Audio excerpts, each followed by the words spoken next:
हवाई जहाजों में सीटें हमेशा से यात्रियों और कंपनियों के बीच एक विवाद का विषय रही हैं, जहां यात्री ज्यादा से ज्यादा आराम की तलाश में रहते हैं, तो वहीं दूसरी ओर कंपनियां वजन और फ्यूल कम करने का टारगेट रखती हैं और इस तरह यात्रा के लिए कीमतें बढ़ा देती हैं। अब ऐसा लगता है कि हवाई जहाज कंपनियों ने सिर्फ खड़े होकर बैठने का विकल्प पेश करके अपने बजट को बचाने का एक नया तरीका निकाल लिया है। जी हां, हम यहां विरोधाभास समझ रहे हैं कि लेकिन कुछ लोगों के लिए यह विचार उतना बुरा नहीं हो सकता। लेकिन क्या आप सोच सकते हैं कि अगली बार जब आप हवाई जहाज से सफर करें तो आपको सीट नहीं बल्कि एक खड़े होने वाली सीट मिले। कुछ बजट एयरलाइंस 2026 यानी कि अगले साल से एक नया ट्रैवल अनुभव पेश करने की तैयारी में है, जिसमें यात्री बहुत ही पारंपरिक सीटों की बजाय स्काई राइडर 2.0 नाम की खड़ी सीटों का इस्तेमाल करेंगे, जिनकी तस्वीरें इस वक्त आप टीवी स्क्रीन पर देख सकते हैं। स्काई राइडर 2.0, लेकिन ये है क्या? आइए आपको बताते हैं। स्काई राइडर 2.0 दरअसल एक नया सीट डिजाइन है जिसे इटली की कंपनी एवियन इंटीरियर्स ने विकसित किया है। यह डिजाइन पहली बार 2018 में जर्मनी के हैम्बर्ग में एयरक्राफ्ट इंटीरियर एक्सपो में पेश किया गया था और इस सीट का मुख्य उद्देश्य है ज्यादा यात्रियों को कम जगह में बिठाना। इस डिजाइन में यात्री एक तरह की सैडल जैसी सीट पर खड़े होकर बैठते हैं, जिससे सीटों की पिच यानी कि दो सीटों के बीच की दूरी कम हो जाती है। ये एयरलाइंस को एक ही फ्लाइट में 20 से ज्यादा पैसेंजर ले जाने की सुविधा देती है। लेकिन स्काई राइडर 2.0 विवादों में है। क्यों है ये डिजाइन विवादों में? क्या खड़े होकर बैठना वास्तव में आरामदायक होगा? क्या लंबी दूरी की फ्लाइट में ऐसा सफर क्या वाकई पॉसिबल है? और क्या सुरक्षा मानकों पर यह डिजाइन खरा उतरता है? इन सभी सवालों को लेकर स्काई राइडर 2.0 चर्चाओं में है। हालांकि कंपनी का दावा है कि डिजाइन कमाई के मार्जिन वाले मार्केट में प्रॉफिट बढ़ाने का एक शानदार तरीका है, पर पैसेंजर की सुरक्षा और सुविधा को लेकर कई सवाल बने हुए हैं। क्या इसे मंजूरी मिली है? अभी तक ना तो यूके की सिविल एविएशन अथॉरिटी और ना ही ईयू की एविएशन सेफ्टी एजेंसी ने इस डिजाइन को कमर्शियल इस्तेमाल के लिए मंजूरी दी है। EASA ने साफ कहा है कि इस तरह की सीटों के लिए विमान की बनावट को पूरी तरह से बदलना पड़ेगा और अभी तक ऐसा कोई व्यवहारिक उदाहरण नहीं देखा गया।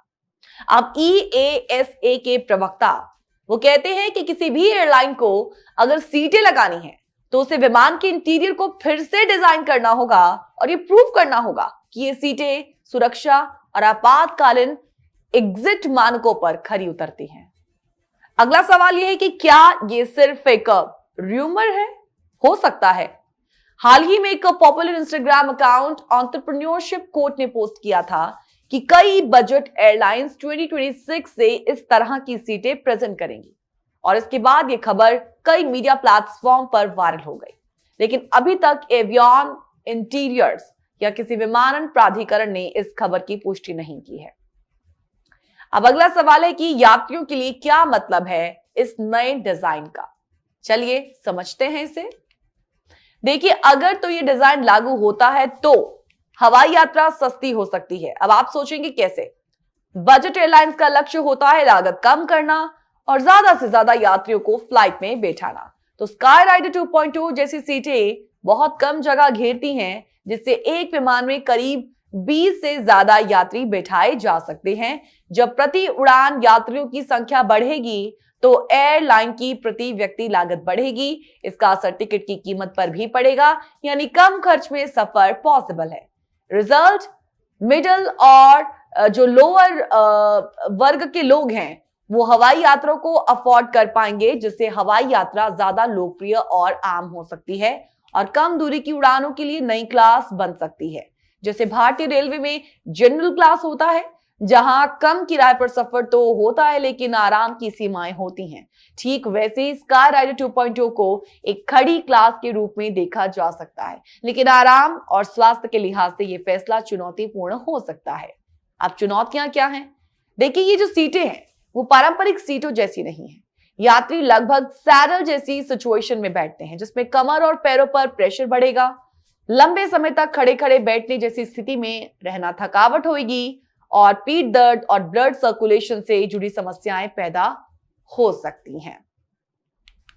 तो फिलहाल ये खड़े होकर बैठने जैसी सीटें विवादास्पद हैं। तो स्काई राइडर 2.2 एक रेवोल्यूशनरी कह सकते हैं आप, लेकिन विवादास्पद आइडिया है। जहां एयरलाइन इसे कॉस्ट कटिंग और प्रॉफिट बढ़ाने के तौर पर देखती है, तो वहीं पैसेंजर के लिए ये आराम, स्वास्थ्य और सुरक्षा से जुड़ी एक गंभीर बहस बन चुकी है। क्या आप फ्लाइट में खड़े होकर सफर करना चाहेंगे अगर टिकट आधे दाम पर मिले, या फिर आराम और सुरक्षा को प्रायोरिटी देंगे? अगले कुछ महीनों में ये तय हो जाएगा कि स्काई राइडर 2.2 सिर्फ एक आइडिया रह जाएगा या वाकई में ये उड़ान भरेगा।